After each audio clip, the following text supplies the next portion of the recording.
주님의 평화를 빕니다. 네, 날이 많이 춥지요. 저도 추운데 여러분은 따뜻하기를 기도하겠습니다. 네, 오늘의 말씀은 다윗의 아들이자 이스라엘 역사상 가장 부유했으며 가장 넓은 영토를 다스렸던 왕이 있습니다. 누구일까요? 솔로몬입니다. 성경은 솔로몬에 대해서 이렇게 말합니다. 하나님이 솔로몬에게 지혜와 총명을 심히 많이 주시니 그의 지혜가 동방의 모든 사람과 애굽의 모든 지혜보다 뛰어난지라. 아멘. 솔로몬은 단순히 똑똑한 사람이 아니었습니다. 소위 말한 성공한 사람이었습니다. 국경을 넘어서 세계적 명성과 지위를 갖게 됐고 열방에서 그의 지혜를 구하고자 그를 찾아왔고 또한 그를 통해서 하나님의 위대함이 다른 곳으로 넘치는 축복의 통로가 되었습니다. 그래서 솔로몬이라는 이름은 지금까지 지혜의 상징, 성공한 리더, 그리고 기도의 방향을 제시해주는 이상적인 인물로 전해지고 있습니다. 그런데 이상하게도 하나님의 크신 사랑으로 말미암아서 솔로몬을 통해서 이스라엘이 번영케 하셨고 그의 위상도 높이시고 그의 지위도 높이셨지만 이 솔로몬의 말로는 성공담이 아니라 실패와 좌절과 후회, 멀어져 버린 하나님과의 관계로 치닫게 됩니다. 그는 욥의 친구 엘리바스가 의인 욥에게 했던 말은 내 시작은 미약하였으나 내 나중은 창대하리라 라는 이 말과는 정반대로 솔로몬의 시작은 창대하였으나 끝은 미약하리라 라는 말이 어울릴 정도로 마지막이 굉장히 안 좋았던 왕입니다. 우리는 평생 지혜를 구하며 살아갑니다. 그 지혜의 근본과 하나님께서 주시는 은혜에 감사하면서 살아가지만 우리는 자꾸 그것을 잊어가곤 합니다. 마찬가지로 우리는 솔로몬의 빛나는 삶 그리고 솔로몬의 이 행복했던 그 모든 과거를 저버리고 하나님과 멀어진 이야기들, 이 이야기들을 우리가 많이들 한 번씩은 들어봤겠지만 솔로몬을 떠올린다면 이 마지막 말로에 대한 생각은 잘 안 떠오르곤 할 것입니다. 하나님께서 그의 백성이 베푸신 큰 사랑을 기억함과 동시에 우리는 솔로몬이 자신의 교만을 통해서 어떻게 하나님과 멀어지게 되었는지, 그것이 하나님과의 더욱 깊은 관계를, 그것을 아는 것이 하나님과의 더욱 깊은 관계를 이끄는 열쇠가 되어야 될 줄로 믿습니다. 그 문을 열기 위해서 오늘은 솔로몬의 삶과 그 마지막 이야기를 통해서 하나님의 축복에 대한 감사와 그리고 축복에 대한 이 감사가 교만으로 이어질 때 나타나는 하나님의 심판을 오늘 함께 말씀을 통해서 살펴보려고 합니다. 이 솔로몬의 시작이 창대했던 이유는 그가 가진 귀중한 능력 하나 때문이었습니다. 그 능력은 지혜도 힘도 아닌 자신의 부족함을 아는 겸손한 자세였습니다. 솔로몬은 왕위에 오르자마자 자신에 대해서 이렇게 평가합니다. 작은 아이라고 말합니다. 그는 자신이 왕위에 올랐음에도 불구하고 자신의 부족함을 알고 자신은 수많은 백성을 재판할 능력도 누군가를 다스릴 힘도 부족하다는 것을 스스로가 인정했습니다. 이것이 솔로몬의 지혜의 출발점인 자기 부인이라고 합니다. 나의 작음을 알고 그분의 크심을 아는 겸손한 자세라는 것이죠. 이로써 솔로몬이 구했던 지혜는 세상의 지식이 아닌 하나님의 음성을 분별하는 듣는 마음이었습니다. 열왕기상 3장 9절의 말씀입니다. 누가 주의 이 많은 백성을 재판할 수 있사오리이까 듣는 마음을 종에게 주사 주의 백성을 재판하여 선악을 분별하게 하옵소서. 아멘. 솔로몬이 구한 것은 세상의 것을 탐하는 그런 지식이 아니었습니다. 하나님의 음성을 듣고 백성들의 말에 귀를 기울이는 낮은 자의 자세로 듣는 마음을 하나님께 구한 것입니다. 그리고 지혜와 명예와 부를 약속하신다는 하나님의 음성을 듣고 솔로몬은 이제 잠에서 깨게 됩니다. 그리고 잠에서 깨고 얼마 지나지 않아서 한 유명한 재판을 시작하게 됩니다. 이 재판의 이야기는 이렇습니다. 한 집에 사는 두 여인이 있습니다. 이 두 여인이 같은 날 아이를 낳게 됩니다. 그런데 어느 날 밤에 둘이 잠을 자고 있는데 갓 태어난 아이 둘 중에 한 아이가 죽게 됩니다. 그것을 보고 놀란 죽은 아이의 어머니는 옆에서 자고 있는 아이와 자리를 바꿉니다. 그래서 살아있는 아이를 훔쳐가고 죽은 아이를 원래 아이가 살아있던 자리에 뉘어놓고 도망갑니다. 원래 아이의 어머니가 눈을 떠서 이제 아이에게 젖을 물리려고 하는데 아이가 죽어 있는 것을 보게 됩니다. 그런데 이 아이를 자세히 보니 자기가 낳은 자기의 아이가 아닌 겁니다. 그래서 놀라서 같이 사는 여인을 찾아갔습니다. 그런데 그 여인의 품에 자기의 아이가 안겨 있는 것입니다. 그래서 이 여인은 가서 말합니다. 그 아이는 내 아이가 아닙니까? 그래서 그렇게 말하는데 그 어머니가 뭐라 했겠습니까? 아니다. 이거 내 아이다. 이렇게 논쟁이 시작이 됩니다. 그래서 이 사건의 진실을 파헤치기 위해서 솔로몬을 찾아가서 재판을 해주라고 합니다. 그래서 솔로몬은 이 이야기를 듣고 판결을 내립니다. 판결은 칼을 가져와라. 칼을 가져와서 이 아이를 반으로 나눠서 둘로 잘라서 반절씩 가져가라라고 말합니다. 그의 한 어머니는 저 여자에게 내 아이를 줘도 괜찮으니 아이를 살려달라고 호소했고, 또 한 여자는 내 것도 저 여자의 것도 되게 하지 말고 아이를 반으로 나누라고 말합니다. 솔로몬이 이 모습을 보고 살려달라고 호소하는 진짜 어머니를 찾아 아이에게 돌려보내게 됩니다. 다들 아시는 이야기죠. 이 유명한 이야기는 단순히 재판장에서 이루어질 수 있는 사건으로 보일 수도 있지만, 솔로몬이 왕이 되고 나서 하나님께 지혜의 축복을 받습니다. 그리고 이 지혜의 축복을 받고 첫 번째 재판이 바로 이 이야기입니다. 이때 당시의 두 여인은 성경에서 말하는 창기라고 이야기합니다. 몸을 파는 사람들이었는데요, 당시 가장 낮은 계층에 있던 사람들의 이야기였던 것입니다. 그래서 이 가장 낮은 계층에 있던 두 창기의 사건을 판결함으로써 하나님께서 주신 지혜는 신분과 지위를 막론하고 모든 백성을 살피라는 통치를 하여야 된다라는 것을 보여주는 그러한 사건이었습니다. 솔로몬은 당시 왕이 될 때 자신의 형과의 권력 다툼 끝에 왕으로 등극한 어떻게 보면 불안한 계승자라고 볼 수도 있었습니다.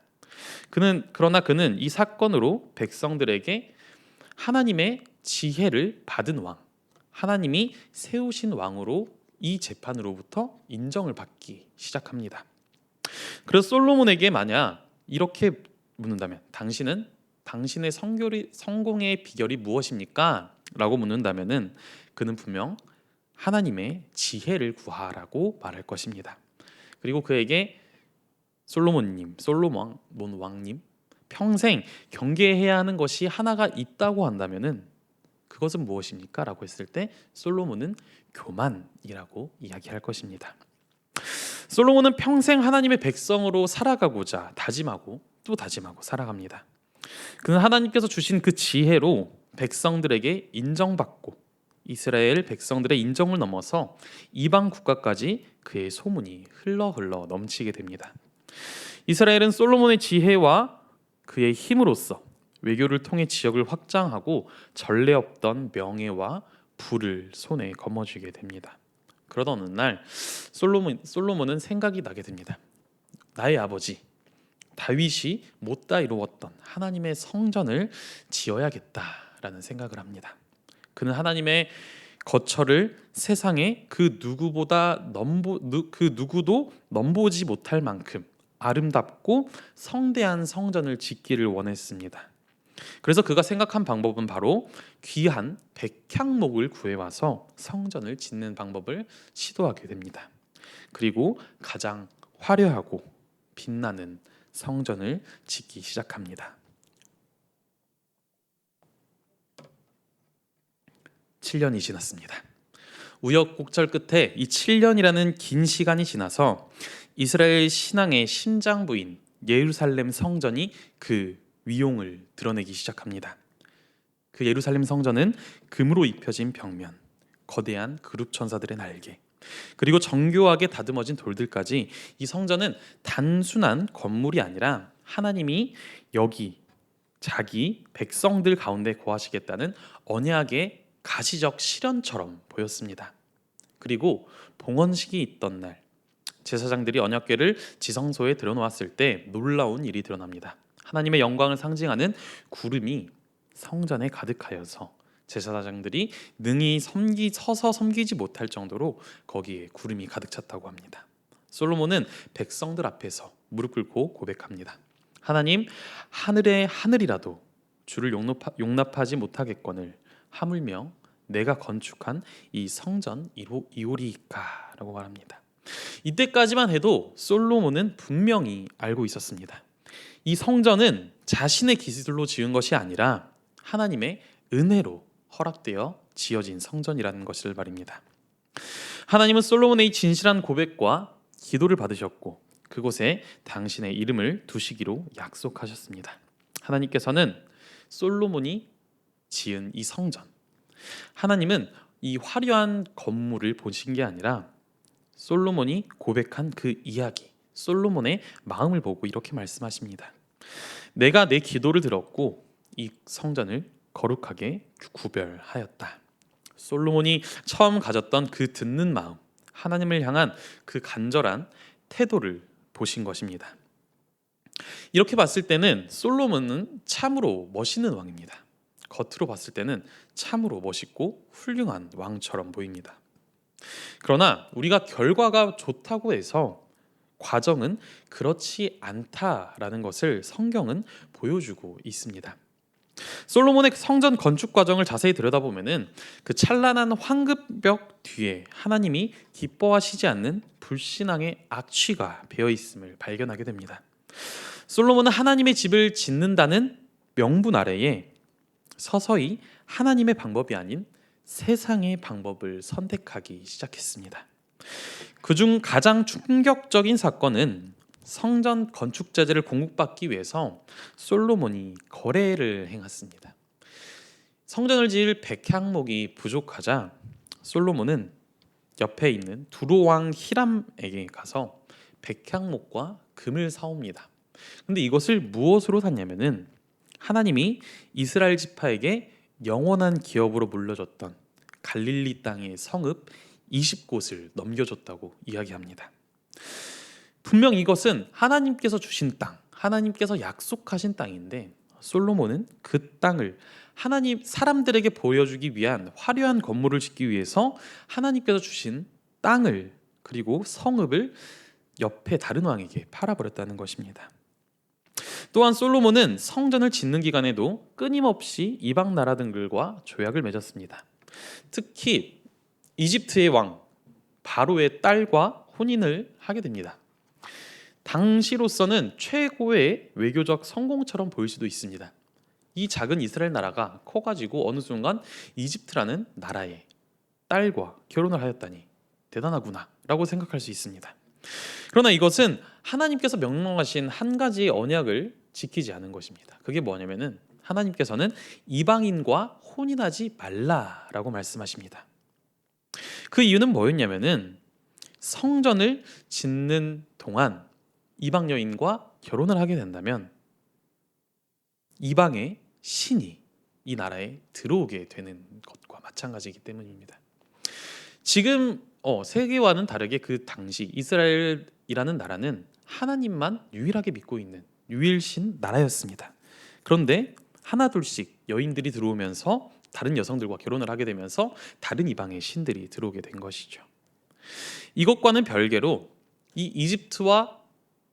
이집트의 왕의 딸과 결혼하게 된 이유, 그것 중 하나는 이 성전을 짓고 있는 동안 다른 나라가 침범하지 않도록 이집트라는 안전장치를 설치했다는 것과도 같이 볼 수 있습니다.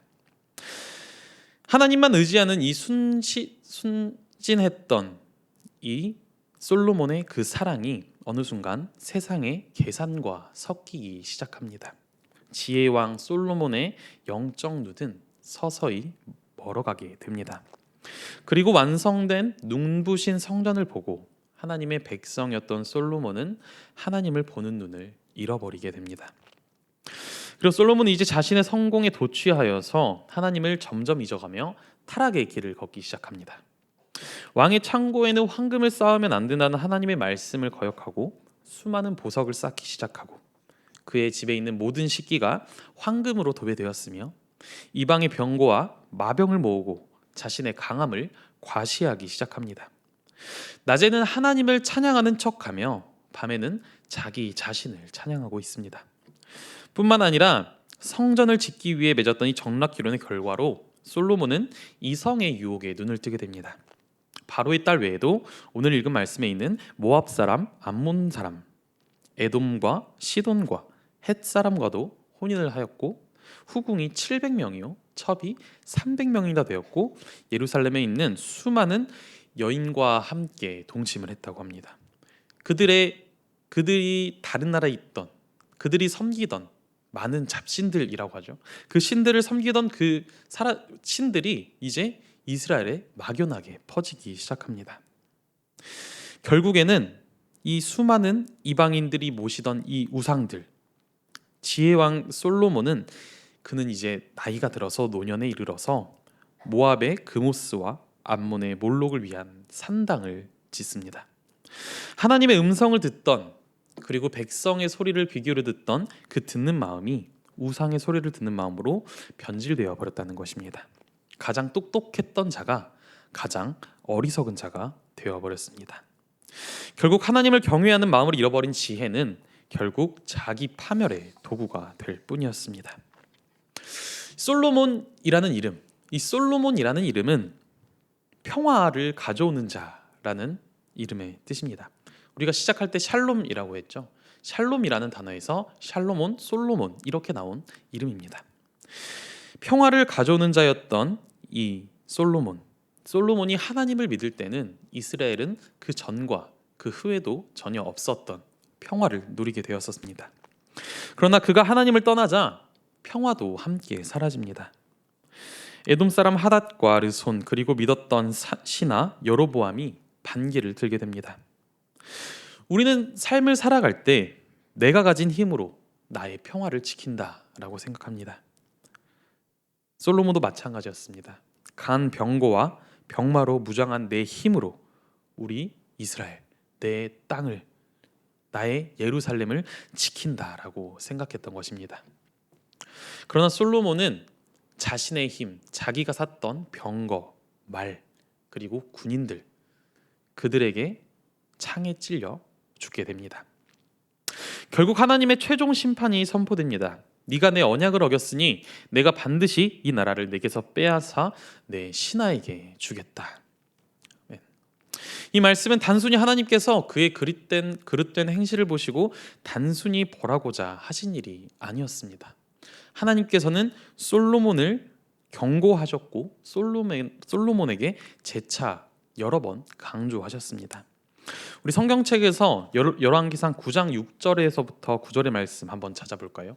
열왕기상 9장 6절에서 9절의 말씀입니다.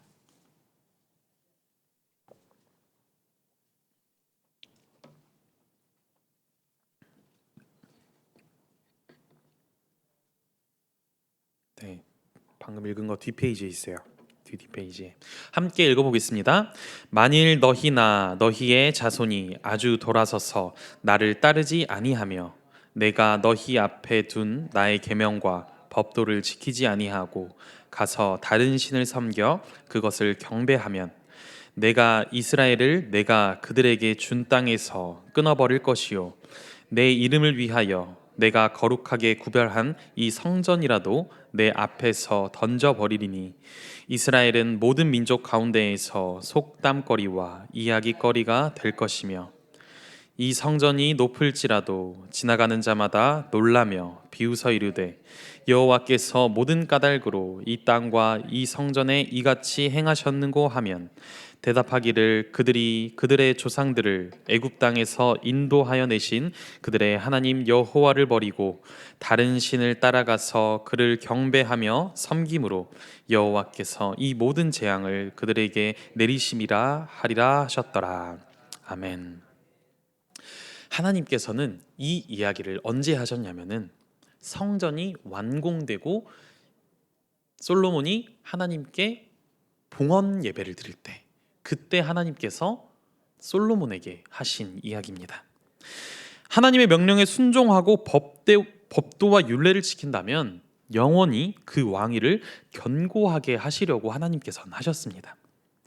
그러나 높은 곳에 올라가서 스스로 자만하고 자기의 힘에 취해서 하나님의 계명과 법도를 지키지 않고 다른 신을 섬긴다면 하나님께서는 그들을 반드시 심판하실 것이라고 미리 경고하셨습니다.